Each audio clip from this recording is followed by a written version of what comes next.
इस फल को देख रहे हैं आप? अभी अभी अपनी डाल से अलग हुआ है।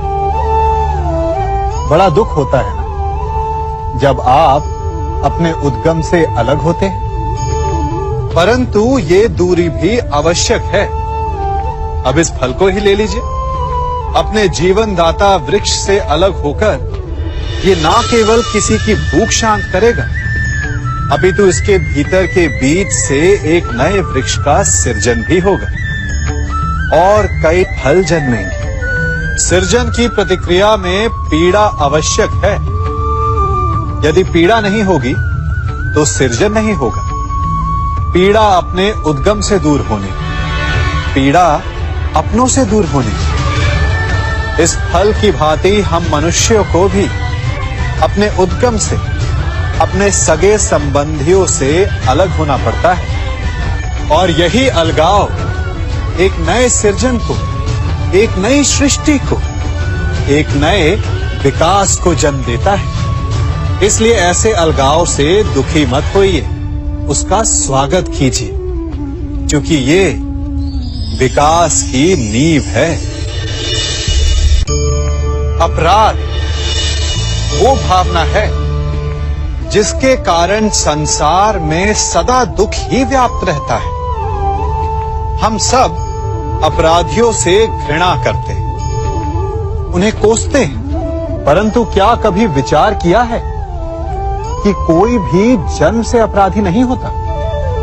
तो ऐसा क्या कारण है कि कोई इतना बुरा बन जाता है कि वो बुराई की सीमाएं ही पार कर जाए? कारण है कामना।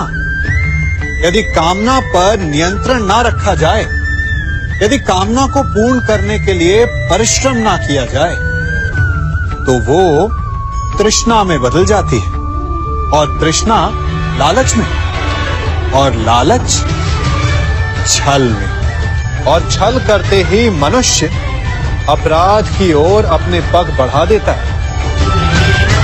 इसलिए ये अत्यंत आवश्यक है कि मन की कामनाओं पर नियंत्रण रहे।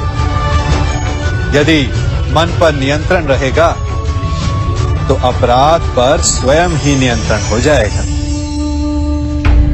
हम सबका मन करता है कि हम जीवन में ऐसे शिखर पर पहुंचे जहां हमसे ऊपर कोई ना हो, जहां हमें कुछ करने की आवश्यकता ना पड़े, है ना?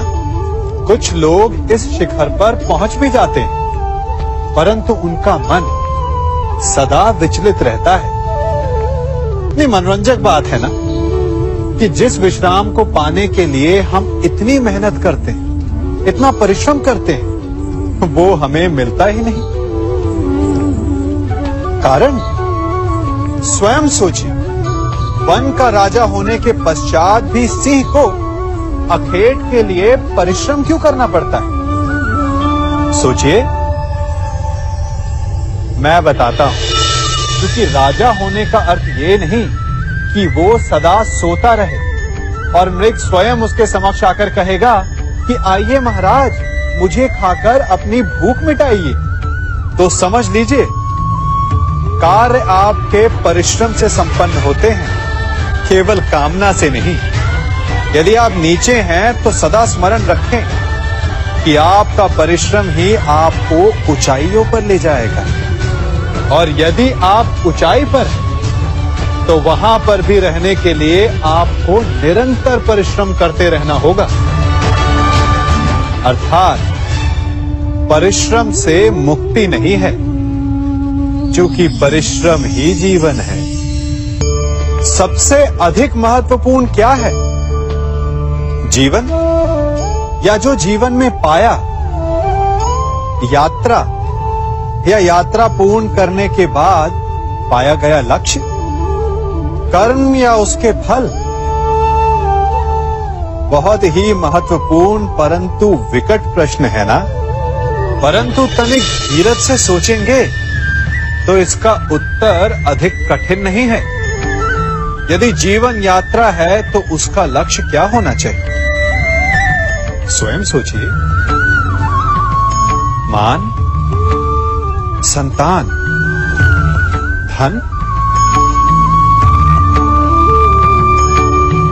नहीं ना। अंतिम लक्ष्य है परम आनंद, और ये अचानक से नहीं मिलता।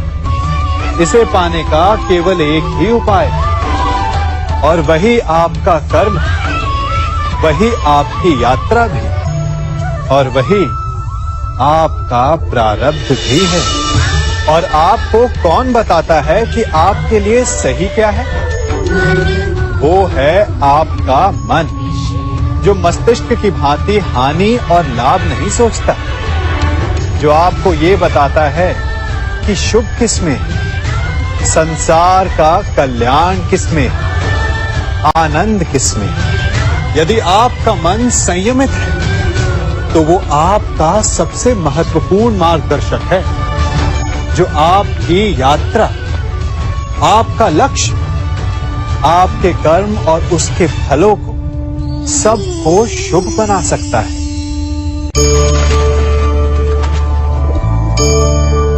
इन पक्षियों को देख रहे हैं आप? इनका उड़ना वायु में इतना संतुलन मुक्त कर देता है ना?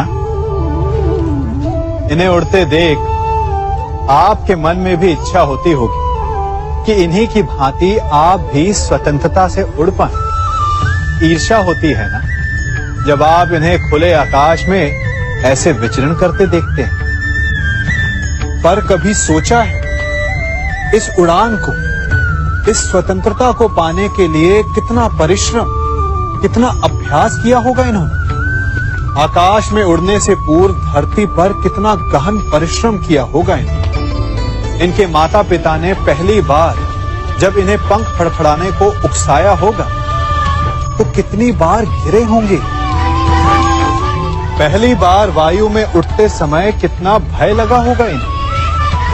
अपनी पहली उड़ान के पश्चात धरती पर उतरते समय गिरकर कितनी चोट खाई होगी। इस उड़ान का, इस स्वतंत्रता का ये मूल है।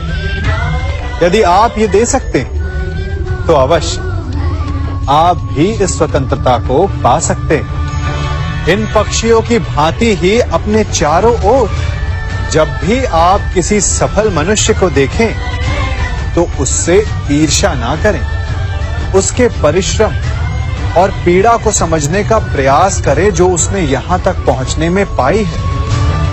प्रेरणा लें, प्रयास करें और स्वयं भी सफल हो जाएं। कभी वन में सिंह को अखेट करते देखा है? हमें लगता है कि सिंह तेजस्वी है, बलशाली है, तीव्र है, इसलिए वो अखेट कर पाता है। परंतु इस अखेट के दूसरे पक्ष को भी देखने का प्रयास कीजिए।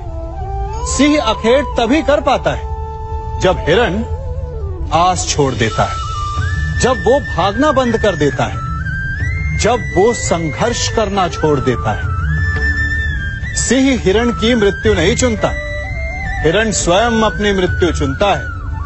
ठीक उसी प्रकार असफलता हमें नहीं चुनती, हम असफलता को चुनते हैं।